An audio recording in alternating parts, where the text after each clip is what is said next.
Beverly Hills of Yesterday and of Today was produced by the Warner Brothers to publicize the opening of the Beverly Hills Warner Theater on Wilshire and Cañon Drive in 1931. The film shows before and after views of Beverly Hills from 1915 to 1931 in the effort to show the progress of development as a community. This first view was taken from the front of the Beverly Hills Hotel, looking north from Sunset Boulevard in 1915. The hotel was built in 1912.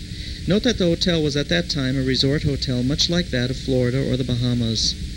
The following shot that you'll see in a moment was filmed in 1930 from about the same angle. One can't help but notice that the trees and landscaping have grown considerably. This view is of the Beverly Hills Park and Lily Pond at Beverly Drive in 1915 looking north at the open land. As you can see, that was totally undeveloped at that time. The parkway runs right in the center, separating the residential with the business areas. You can see here a Tudor-style home at Parkway and Beverly Drive, seen here in 1915, which is still there and has been recently restored and sold. Panning further west toward Rodeo Drive, we can see the emptiness of what Beverly Hills was like at that time. Rodeo Drive can be seen with power poles running in the center of Rodeo Drive, north and south, in the photograph.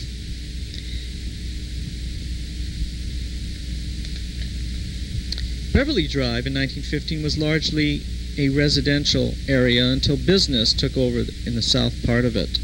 This is another shot showing the Parkway and Beverly Drive in 1930. You can see Beverly Drive as being residential looking north, and shortly thereafter we'll view it looking south.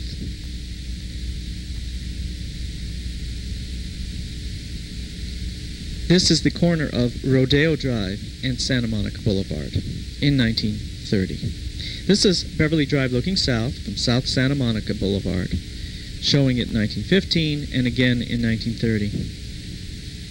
Real estate, business, and other businesses came in, bringing banks with them. This is, of course, the real estate office at South Santa Monica Boulevard near Beverly Drive, and, of course, the Bank of America at South Santa Monica and Beverly Drive, and the residential areas, as you can see here, as they changed within those 15 years. The business district changed much also. You can see here in 1915, and by 1930, big business was moving in, and as you can see as represented in this shot with the Beverly Hills Chamber of Commerce. The aerial shot shown here in 1920 shows the beautiful plan of the streets from Wilshire Boulevard north with Beverly Drive in the center in 1915, and this shot in 1930 viewing the self-explanatory changes in the city. That's Hollywood to the east, and Beverly Drive, Rodeo Drive in the center.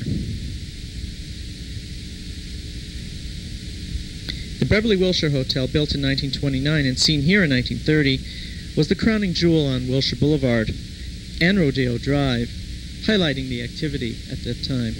This is the Beverly Park with its beautiful lily pond. And shortly nearby at Cañon and Wilshire Boulevard was the groundbreaking for this Warner Brothers Theater. Seen here are the dignitaries and movie stars. Joan Blondell is wearing a black hat holding roses in the center, and Benjamin Warner holding his hands wearing a black suit or overcoat, also in the center.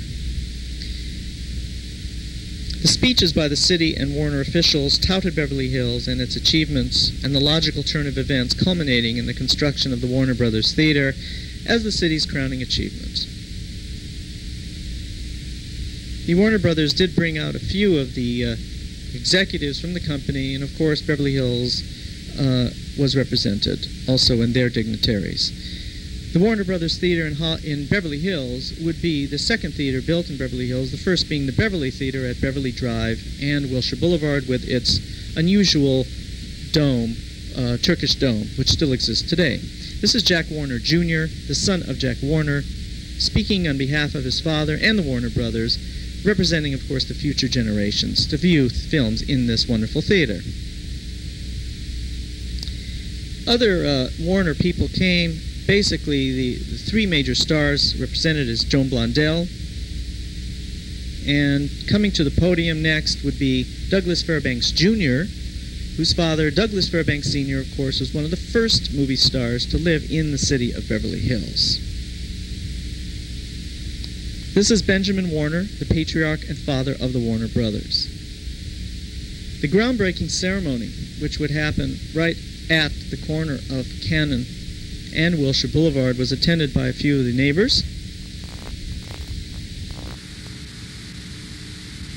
And the groundbreaking would then take place with Jack Warner Jr. and Benjamin Warner, the father and grandfather, turning the dirt for the groundbreaking.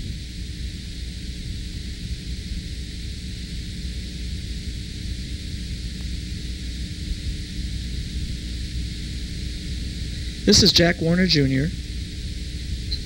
breaking ground and handing the shovel to his grandfather, Benjamin Warner, the patriarch of the Warner Brothers.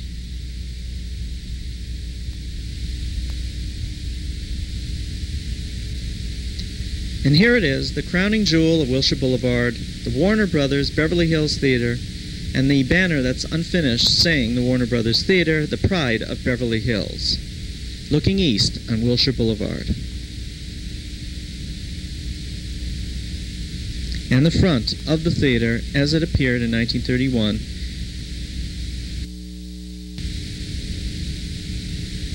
The following is a written explanation of what Warner Brothers intended in 1931 relating to the city of Beverly Hills. The film was found at the Beverly Hills Chamber of Commerce recently, and thank you to the Beverly Hills Chamber of Commerce for allowing us to preserve and view this film for future generations. You out of your seat. If my song can reach your shoes and start to tapping your feet, I'm happy. Let me sing a Dixie's chime of cotton fields and mammy's arms. And if my song can make you homesick, I'm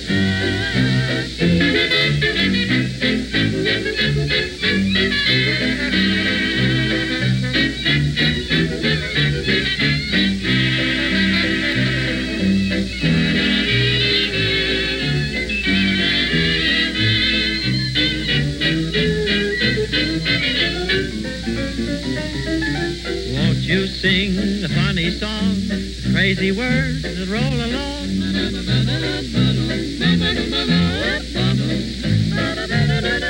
Let's hear you sing a sad refrain, a broken heart that loved in vain.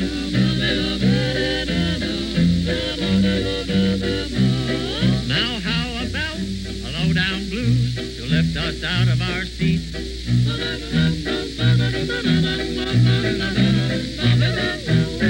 Suppose you sing of Dixie's charms, of cotton fields and Mammy's arms.